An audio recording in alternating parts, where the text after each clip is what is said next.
Aliansi Badan Eksekutif Mahasiswa Seluruh Indonesia membakar spanduk bergambar Presiden RI Joko Widodo yang bertuliskan "Gentong Babi ala Jokowi" di Silang Barat Monas, Jalan Merdeka Barat, Gambir, Jakarta Pusat, Kamis siang. Massa aksi dari mahasiswa juga membacakan petisi pemakzulan Presiden RI dan meminta semua menteri yang ikut menjaga kesalahan Presiden untuk segera mundur dari jabatannya. Sepanjang Jokowi masih bermain dalam permainan pemilu tahun 2024, sepanjang itulah kita akan terus bersuara. Sepanjang demokrasi menjadi suatu permainan yang akhirnya dipermainkan oleh para penguasa, sepanjang itulah kita akan merebut demokrasi dan menarik demokrasi ke dalam koridor yang paling tepat. Tentu kita bukan berpatok pada 14 Februari saja. Bagaimana kita menyuarakan bukan patokannya di masa pemilu 2024 saja, bukan di 14 Februari saja. Kita akan menyiapkan eskalasi-eskalasi yang lebih besar, baik itu sebelum tanggal 14 Februari maupun setelah tanggal 14 Februari. Kenapa akhirnya kami bisa menyematkan istilah politik gentong babi? Karena kita tahu betul bahwa dalam kajian politik istilah politik gentong babi itu dipakai untuk yang penguasa, yang punya otoritas dan sumber daya yang banyak, atau dalam hal ini adalah rezim yang sedang berkuasa, itu menghibahkan anggaran, sumber dayanya. Untuk apa? Tujuannya adalah personifikasi, agar bansos itu dianggap sebagai pemberian dari Jokowi. Massa menilai Jokowi menggunakan kekuasaan untuk berpolitik, bukan untuk mensejahterakan rakyat, melainkan untuk mempertahankan kekuasaan. Massa juga menilai Jokowi menggunakan dana negara sebagai bentuk pendekatan kepada masyarakat.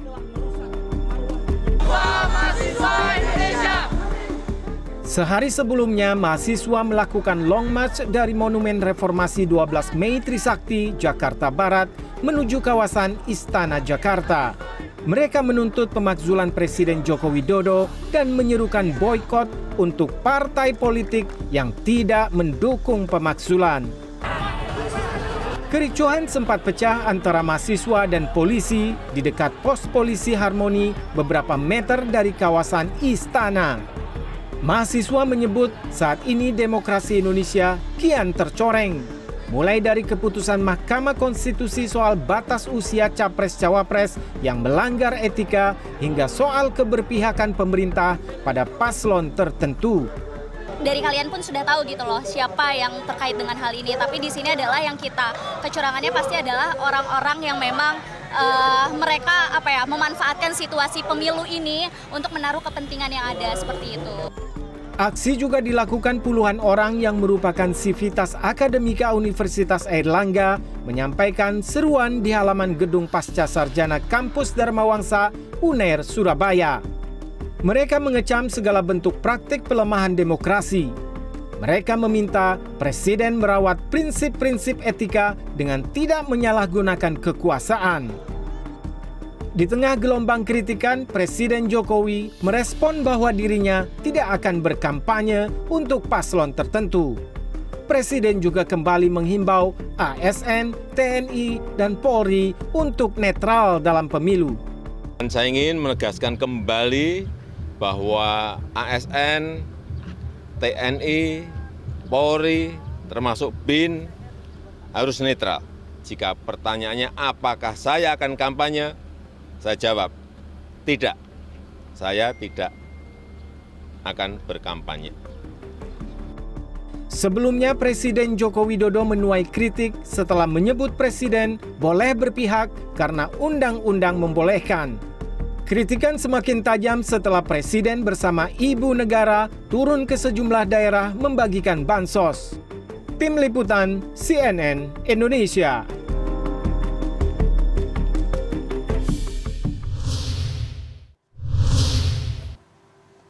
Pasca Guru Besar, kini giliran mahasiswa dari berbagai kampus dan juga elemen yang menyuarakan kritikan kepada pemerintah Presiden Joko Widodo. Lalu apakah gelaran ini akan menjadi bola salju?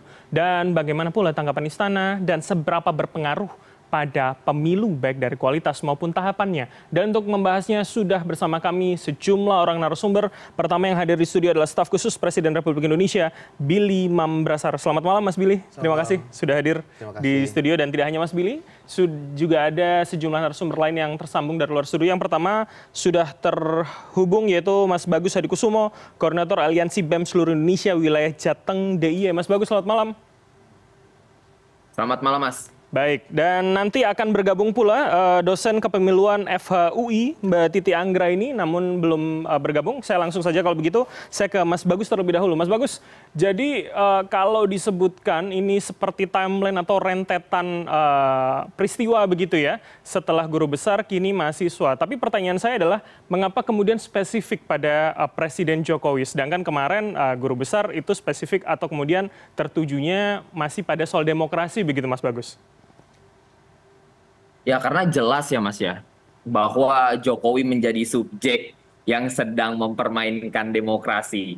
Kita tahu betul dari awal timeline pemilu atau bahkan mundur dari ke belakangnya aja, Jokowi sudah punya banyak track record mencoreng soal kebebasan berpendapat, kebebasan berekspresi, yang itu adalah bentuk konkret dari suatu demokrasi. Maka daripada itu, hari ini mahasiswa berkonferensi pers, langsung tujuan objek politiknya jelas, yaitu Jokowi. Oke. Seperti itu Mas. Baik, Mas, ini kalau boleh saya konfirmasi dulu, publik juga ingin tahu sebetulnya. Jadi pembahasan ini di teman-teman mahasiswa utamanya, apalagi dari berbagai kampus begitu ya, yang dalam aliansi BEM-SI begitu. Artinya memang ketika seruan atau petisi dari para guru besar ini keluar, atau kemudian memang baru dibahas belakangan untuk kemudian menunjukkan juga standing point mahasiswa begitu? Ya, sebenarnya kalau bicara timeline kita sebenarnya jauh ke belakang ya Mas ya. Memang sudah bentuk-bentuk mahasiswa mengawal demokrasi jelas gitu. Memang selama ini ya kita sedang benar-benar memperjuangkan demokrasi. Tapi kebetulan klimaksnya adalah dosen-dosen kita, guru-guru besar kita pun juga sebagai sivitas akademika ya bakal punya tanggung jawab moral membersamai gerakan tersebut. Dan akhirnya kita dapat mood booster, kita dapat booster yang sangat besar. Untuk apa? Untuk benar-benar menyampaikan standing position kita, untuk kita membawa demokrasi ini ke jalan yang lebih baik lagi, ke jalan yang memang seharusnya dijalankan baik oleh pemerintah maupun masyarakat sipil. Oke, seperti itu, Mas. Triggernya begitu ya dari para guru besar. Nah, artinya sejauh ini sudah mendapatkan respon begitu, atau tadi mungkin sudah sempat ditemui perwakilan istana ketika menyampaikan orasi dan juga suaranya begitu, Mas Bagus? Tidak Mas, tidak ada perwakilan sama sekali dari istana menemui kami sebagai mahasiswa yang menyampaikan standing positionnya di konferensi pers tadi siang. Itu tidak sama sekali dari istana punya itikat baik untuk bertemu dengan kami, seperti itu. Oke, baik. Oke, kalau begitu saya langsung ke Mas Billy sebagai staf sus Presiden begitu. Jadi Pak Presiden sudah berkomentarkah kemudian, seingat saya guru besar ini sudah banyak dikomentari begitu ya, Mas Ari Dwi Payana juga sudah mengomentar. Tapi ketika mahasiswa yang turun, sudahkah itu menjadi perhatian begitu bagi Pak Presiden?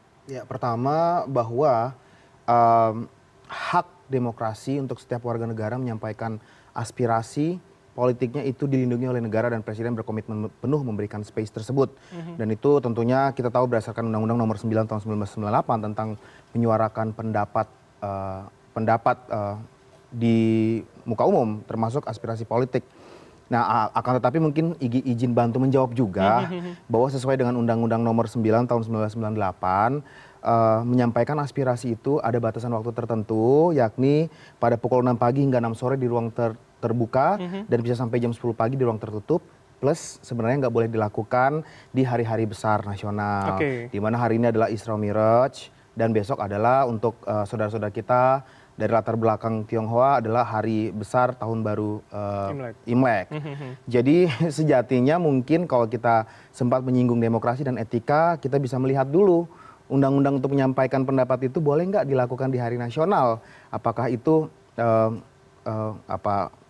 konstitusional atau tidak konstitusional? Tapi tentunya hak untuk menyampaikan pendapat tetap adalah hak warga negara. Jadi ketika tadi Mas Bagus mengatakan tidak ada yang menemui, tidak ada yang merespon, apakah Anda premis yang Anda sampaikan bahwa ini hari besar, jadi akhirnya tidak ada yang menemui ya? Undang-Undang Nomor 9 Tahun 1998 mengatakan penyampaian pendapat secara terbuka demonstrasi boleh dilakukan pada waktu tertentu, dan Hari Besar Nasional adalah sebenarnya tidak boleh, karena kita menghargai dong umat Islam yang lagi merayakan Hari Besar Isra Mi'raj, orang lagi pada pengajian, orang lagi pada syukuran, Oke, gimana? itu menjadi salah satu alasan ya, hari ini tidak kemudian menemui teman-teman mahasiswa Iya, begitu ya? bukan hanya alasan tidak memenuhi, tapi seharusnya kita semua paham bahwa secara konstitusi ada batasan tertentu dalam ranah menyampaikan pendapat di muka publik. Baik, saya kembalikan dulu ke Mas Bagus, tanggapannya seperti apa, Mas? Ya, sebenarnya apa yang tertuang dalam peraturan itu menjadi sejatinya prinsip kami yang akan terus kami jalankan dan akan kami terapkan. Tapi memang kita paham betul bahwa situasi sudah semakin gawat darurat. Kita juga tidak mau tidak mengambil bagian dalam pengawalan demokrasi ini. Kita juga merasa bahwa apa yang sudah dilakukan guru-guru besar kita, kami di berbagai macam kampus sampai detik ini sudah hampir 200 plus, itu tidak mau kesempatan itu terlewat begitu saja. Maka daripada itu kita menyampaikan konferensi pers kita, sama sekali kita tidak mengganggu ketertiban di luar sana. Kami tetap ingin memperjuangkan hak kami juga ingin menerapkan hak kami, tapi kami juga paham betul bahwa ada beberapa hal yang perlu kami hormati. Tapi sampai detik ini kami tetap tidak mengurangkan untuk merayakan hari suci ini. Kami tetap menjalankan hak kami, gitu. Jadi seharusnya bukan menjadi satu persoalan yang mendasar atau fundamental. Kalau memang pemerintah dalam hal ini Pak Jokowi itu bisa menjalankan atau setidaknya punya political will untuk benar-benar menjaga demokrasi, iklim demokrasi baik di bangsa ini. Oke, baik, Mas Bagus. Oke, silakan. Konstitusional versus konstitusional, etik versus etik. Beliau juga sudah membenarkan bahwa tidak berjalan sesuai dengan prosedur konstitusional. Tapi tidak mengurangi esensi begitu. Tidak mengurangi esensi. Presiden pun sebagai kepala negara, sebagai negarawan menerima dan mendengarkan semua aspirasi dengan baik. Nggak apa-apa, biarin kalau melanggar undang-undang, tapi mereka adalah anak-anak kita. Biarkanlah mereka berekspresi, menyampaikan pandangan politiknya sesuai dengan apa yang mereka ingin aspirasikan. Oke, kedua, kita bicara tentang representatif atau tidak representatif, partisan atau tidak partisan. Saya mau kasih satu sampel data. Untuk UGM, jumlah guru besarnya itu adalah 465 guru besar, profesor dan guru besar, salah satu yang terbanyak di seluruh Indonesia. Saya nggak bilang kampus-kampus lain, kan total ada 30 ya yang sudah menyatakan pendapat. Saya baru ngambil satu, UGM aja ada 465, baru UGM aja. Kalau 30 kampus yang kemudian diwakili oleh 200-an guru besar plus sivitas akademika, artinya kalau kita kalikan aja 465 kali jumlah kampus, Mas, ada 4.500 lebih kampus di seluruh Indonesia. Jadi poinnya adalah tidak mewakili. Poinnya adalah ya bukan berarti saya kemudian bilang karena tidak mewakili tapi jadi mereka tidak penting. Tidak, bukan. Tetapi sebagai warga negara yang kritis terhadap penggiringan opini publik karena kepentingan politik, saya ingin juga melalui media ini memberikan klarifikasi bahwa jangan sampai riak kecil ini kemudian menutupi menjadi distorsi yang besar ketika pada tanggal 14 Januari 2024 Forum Rektorat se-Indonesia yang isinya adalah rektor-rektor yang hampir seluruhnya adalah guru besar menyatakan apresiasi positif terhadap pemerintahan Presiden Jokowi, tetapi kemudian tidak di-blow up dan di-up seperti frekuensinya semasif sekarang. Pertanyaan saya kemudian di manakah letak fairness dan representatif daripada performance Presiden Joko Widodo. Tapi kalau begitu Mas Billy, pertanyaan saya adalah bagaimana, apakah logika yang sama juga digunakan oleh Istana dan Mas Billy tentunya sebagai staf sus dalam melihat gerakan mahasiswa, teman-teman mahasiswa hari ini? Kalau kita menyatakan bahwa demokrasi turun ya, saya ingin menegaskan bahwa Pak Presiden bukan orang otoritarian. Ingat bahwa SK Rektor itu termasuk guru besar itu diberikan salah satunya atas persetujuan menteri yang menyetujui siapa yang rektor. Dan menteri itu tentunya berkonsultasi dengan presiden. Kalau Pak Jokowi otoriter, siapapun yang bersuara negatif terhadap beliau sejak lama tinggal dicabut SK-nya. Enggak kok. Beliau memberikan space kepada para mahasiswa, kepada para dosen untuk menyuarakan hak politik mereka sebagai warga negara. Tetapi tentunya melalui jalur dan proses yang tepat dan beradab.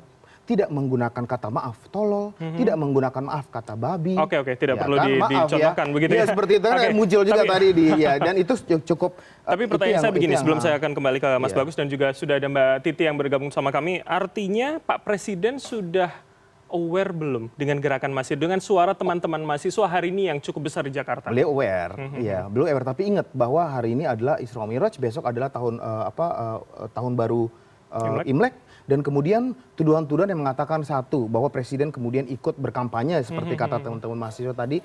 Tolong di screenshot, di caption, mana yang jelas-jelas presiden mengatakan dukung pasangan ini. Oke, baik, ya. baik. Kemudian tuduhan bahwa menggunakan bansos dipolitisasi, ini presiden ya kan yang diserang presiden.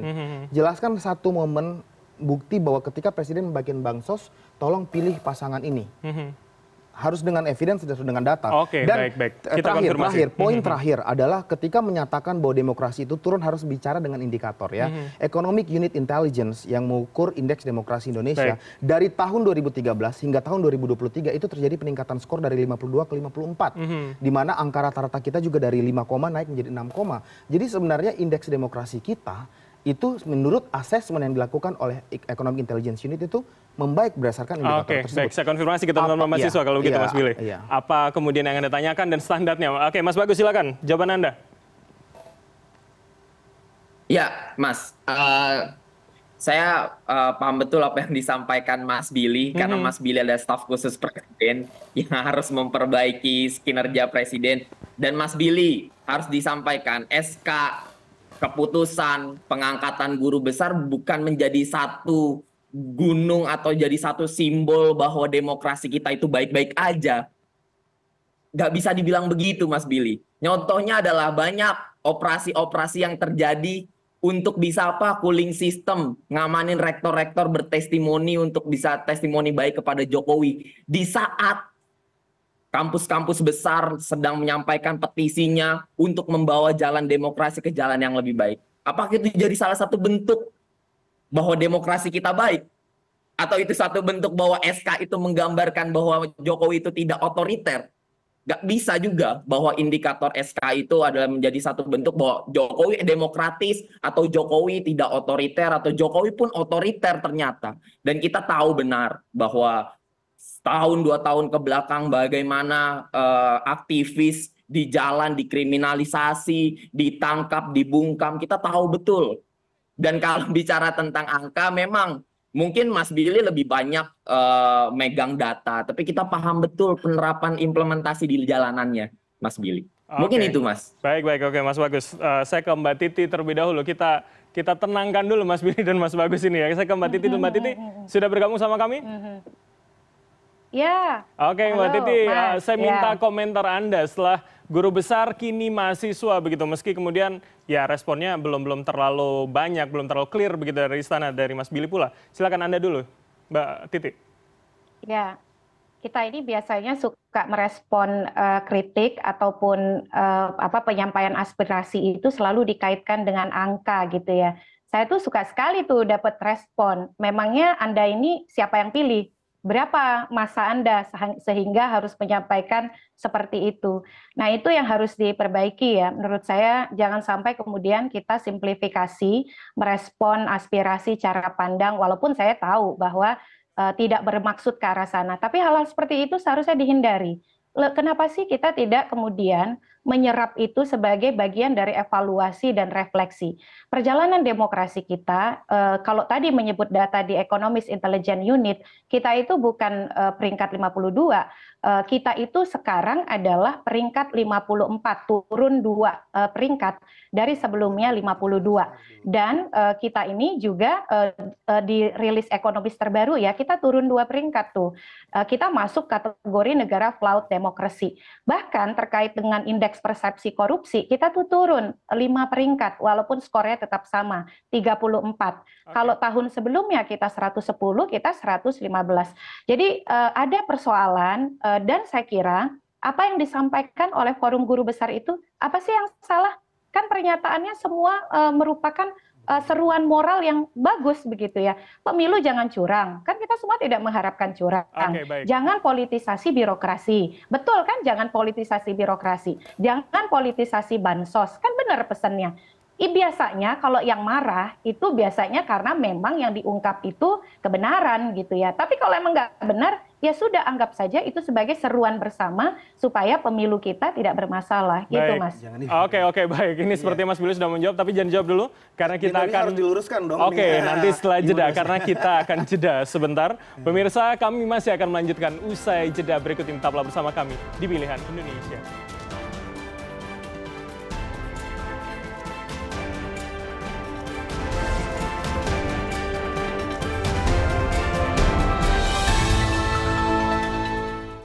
Anda masih bersama kami di Pilihan Indonesia dan saya masih bersama dengan sejumlah narasumber. Saya akan ke Mas Billy terlebih dahulu sebelum jeda tadi saya berjanji akan memberikan waktu Anda untuk menjawab seperti apa kemudian. Ya, tadi disampaikan bahwa indeks turun ya dari tahun lalu. Referensi saya adalah tahun 2013. Kenapa 2013? Karena 2014 Pak Jokowi mulai memerintah. Kenapa kemudian dibandingkan dengan tahun lalu yang turun tahun 2022 dibaca lagi asesmennya bahwa secara global seluruh dunia itu turun. Kenapa turun? Karena kalau kita bicara indikator demokrasi itu ada 5 sub indikator utama di mana political participation itu tiba-tiba drop total karena adanya COVID. Ya. Jadi kalau beliau tadi menyampaikan turun, ya dari tahun lalu iya Bu, tapi lihat 2013 bagaimana angkanya itu secara signifikan overall tuh naik. Nah kemudian disampaikan kok pakai angka-angka siapa yang milih? Ya yang milih kan bukan ibu aja, yang milih adalah ratusan juta. Tadi saya sampaikan ada 450 guru besar UGM ya yang menyampaikan muncul berapa ya, bukan berarti saya kemudian mengatakan bahwa pemerintah lalu menganggap tidak sepele. Saya sampaikan presiden merespons. Jadi saya garis bawahi lagi ya, presiden menerima dengan baik dan merespons. Ya, kenapa belum? Karena mahasiswa saja inkonstitusional. Undang-undang bilang jangan demo di hari besar, demo di hari besar. Ya, Isra Miraj besok juga hari baik. Imlek gitu. Jadi bicara konstitusional inkonstitusional, belajar dulu undang-undang sebelum kemudian menyampaikan. Mas Billy, begini, kalau kemudian Anda mengatakan memang tidak ingin mengkerdilkan kemudian apa yang dilakukan sikap guru besar begitu, tapi kemudian dengan menyempitkan bahwa itu kemudian partisan, kemudian salah satu Pak Bahlil mengatakan, oh ada yang mengacungkan jari menunjukkan keberpihakan, bukankah itu akhirnya menyempitkan kotaknya begitu? Sekarang Mas jawab, kenapa ada orang partai dari salah satu paslon di tengah-tengah guru besar? Kenapa ada? Terus kemudian kita nggak boleh berasumsi bahwa itu ada kepentingan politik. Dari ya kan? Itu kemudian akhirnya dilihat. Kan kenapa ada orang partai dari tengah-tengah guru besar? Kenapa frekuensinya muncul akhir-akhir ini menjelang pemilu? Tolong jangan menciptakan ketidakkondusifan ya, pemilu yang rusuh, pemilu yang membuat orang takut keluar rumah. Tensionnya kemudian naik, orang jadi nggak nyaman. Padahal yang kita pengen ciptakan adalah narasi pemilu damai. Kalau bicara demokrasi dasarnya apa? Jangan menggunakan rasa-rasa dan jangan merasa bahwa kita ini kemudian mewakili keseluruhan. Mungkin bisa jadi, saya dapat video bahwa salah satu kampus swasta Universitas 17 Agustus hari ini rektor dan dewan pembinanya mengeluarkan pernyataan positif apresiasi kepada Presiden Jokowi. Fair juga kalau mereka mengatakan kami mengatasnamakan seluruh kampus. Misalnya. Ya, baik. Ada narasi yang berbeda begitu ya. Namanya demokrasi, ada yang mendukung, ada yang kontra, dan itu semua Presiden terima dan mendengarkan dengan baik. Baik. Itu responnya begitu ya dari Presiden. Saya ke Mbak Titi terlebih dahulu, Mbak Titi. Ya, saya kira ya siapa saja boleh berpendapat ya, termasuk juga yang menyatakan apresiasi. Kalau apresiasi genuine, murni, memang berangkat dari kesadaran, ya sah-sah saja. Sama seperti sah-sah saja para guru besar yang memberikan keprihatinan. Yang kemudian menjadi bermasalah adalah mengapresiasi, menerima, tetapi membicarakan legitimasi dari jumlah. Nah itu menurut saya kalau mau terima aspirasi, terima saja. Ya namanya juga aspirasi begitu. Toh juga apa yang disampaikan, ini saya tahu betul. Guru besar saya dari Universitas Indonesia. Mereka orang-orang yang punya kredibilitas dan punya kepedulian moral politik yang tinggi. Ini yang maju ini Prof. Sulis, di belakangnya ada Prof. Tuti, guru saya di Fakultas Hukum Universitas Indonesia. Nah kalau kemudian disampaikan mereka bagian dari gerakan partisan apa? Yang ada mereka punya keberpihakan, ingin pemilunya yang selama ini selalu menyumbang sebagai peningkat indikator demokrasi Indonesia. Pemilu itu adalah salah satu variabel demokrasi yang selama ini berkontribusi pada kinerja baik demokrasi Indonesia. Nah ini yang kita ingin pertahankan, kita ingin pemilu, ini kan pesan moralnya begini loh, pemilu itu bukan sekedar regularitas, pemilu itu harus dijalankan secara murni, luber, jurdil, tidak ada politisasi birokrasi, tidak ada politisasi bansos, Apa yang salah? Oke, Yang baik, salah baik. adalah kalau kemudian itu dilakukan gitu. Nah, Oke. kalau pesan moralnya kan benar. Mbak Titi. Dan ini ya Mas Bram, terakhir saya soal menarasikan akan rusuh dan lain sebagainya. Jangan begitu dong. Kan kita apa yang disampaikan semua buktinya mereka menyampaikan dengan cara-cara yang kalau disebut beradab, ya beradab begitu. Nah, ini yang saya ingin tekankan adalah ketika mereka terpanggil, mestinya kita mengapresiasi bahwa mereka peduli pada pemilu dan demokrasi kita. Apakah menyebut Loh, kan Pak Jokowi babi gentong itu beradab? Kan saya cerita para guru besar, Mas Billy, tolong dibuat diferensiasi yang jelas. Yang mana yang disebut yang tidak beradab, mana yang beradab. Jangan pukul rata gitu dong, kan saya lagi ngomongin kampus nih.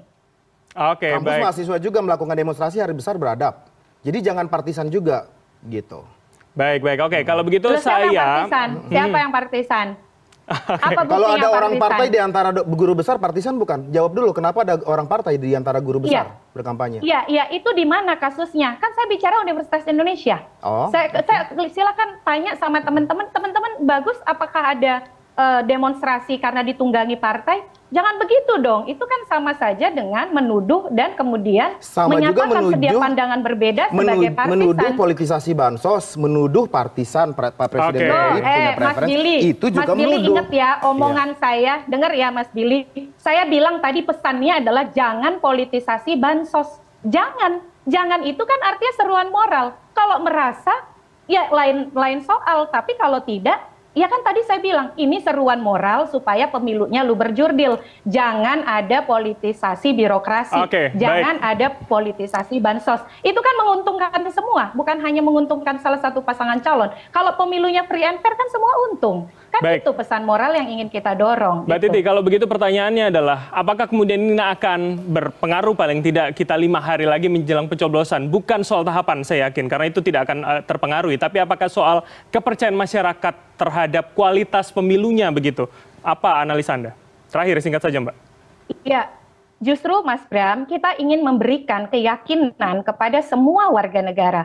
Memilihlah dengan kemerdekaan dan kebebasan yang hakiki. Bilik suara itu adalah rahasia. Suara kita adalah rahasia. Tidak boleh ada yang menekan kita dengan cara apapun. Apakah intimidasi, apakah politik uang, ataukah dengan tekanan politisasi bansos kalau ada. Semua harus diberikan suara itu sesuai dengan hati nurani. Yang membawa kita kepada pilihan terbaik. Calon yang betul-betul dihasilkan dari proses yang baik untuk Indonesia yang juga baik. Jadi saya kira itu yang ingin kita serukan. Pemilu jangan sampai golput, tetapi ingat jadilah pemilih berdaya. Telusuri rekam jejak, gunakan suara dengan tanpa tekanan atau intimidasi apapun. Oke Mbak Titi, saya ke Mas Bagus terakhir. Mas Bagus singkat saja. Jadi setelah ini masih akan terus bergulir. Informasi yang saya dapatkan dari Mas Gilbran, Presiden BEM UGM, katanya akan terus sampai menjelang 14 Februari begitu. Ya, Mas Bram, jauh sebelum itu kita rakyat ditunjukkan bahwa pemerintah kita gagap menanggapi aspirasi rakyatnya. Keluarlah narasi partisan, keluarlah narasi ditunggangi, narasi-narasi yang mengkerdilkan aspirasi rakyat. Rakyat sudah ditunjukkan bahwa pemerintah gagap menanggapi aspirasi rakyat, pandangan-pandangan rakyat, bahkan sampai ke tahap rakyat yang berpendidikan, yaitu guru besar. Dan juga kalau ditanya Mas Bram, kami akan tetap hadir di jalan untuk terus berkomitmen menjaga demokrasi Indonesia dalam jalan yang baiknya. Oke, baik. Itu, Mas. Oke, Mas Bagus. Terakhir saya ke Mas Billy. Jadi Istana melihat dan Presiden akan seperti apa? Ya, pertama tadi Singkat sampaikan saja ya, Mas, kalau bisa demo jangan di hari-hari besar lah, hargai undang-undang, belajar undang-undang sebelum bisa kemudian melakukan kritisi pemerintah. Tetapi jawaban dari Bu Titi tadi benar, pesan moral yang disampaikan Bu Titi itu adalah hal yang baik, yang kemudian saya sepakat sekali dengan Bu Titi bahwa ini menjadi pesan buat pemerintah dan didengarkan, direspons oleh Presiden. Saat ini Presiden memiliki tim yang melakukan telaah yang kemudian akan mengikuti proses dan sistem yang tepat untuk merespons, dan saya pikir sekali lagi tepat bahwa kita semua bertujuan untuk mencapai hasil daripada pemilu yang demokratis yang sesuai dengan peraturan perundang-undangan dan tidak ada kerusuhan, tidak ada hal-hal yang membuat warga resah, yang membuat narasi pemilu damai, pemilu aman itu dapat tercapai. Oke, Harapan tentu saya seperti menjaga marwah dan juga hasil dari pemilu 2024. Begitu, Kita iya. akan bahas nanti lagi di kesempatan lainnya, tentunya saya yakin masih banyak yang disampaikan para narasumber. Terima kasih Mas Billy, staf khusus Presiden, kemudian ada Mbak Titi, dosen kepemiluan FHUI, dan juga Mas Bagus, koordinator Aliansi BEM seluruh Indonesia, wilayah Jateng Daya, telah bergabung sama kami. Selamat malam, sehat selalu semuanya. Terima kasih Mas. Makasih Mas.